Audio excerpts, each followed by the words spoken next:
I funded Nnebe, Director of Nnebe Investment Company Limited. I deal on building materials, on rods, cement, POP cement, tiles, foreign doors.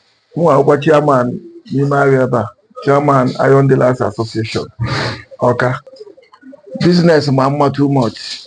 In a business, yes, in our never on each other. Yes, in our Zoom, senior maybe one can eme. Most of them use Zeba now on that the secretary, the accountant, the use now on that and where's Zoom boy now? It doesn't want to clean it also for 2 days. Oppo, and we can see an young work a butegi 2 days or so maybe where's one boy.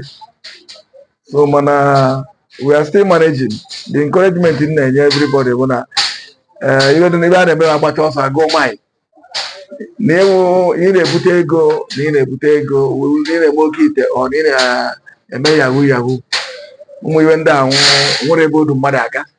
So then as well when you're the assistant on your because now when a business, everything on waking in India. When you kid, I can't allow everyone where you will come. Then, Oyana Emeyahu, but you know, I chew Bunaka. Yatago, now to a Bumaka, Ndana, Ndo Anachi, and Dana. So now my Yaneku, now Oyona, Jebo Ambo.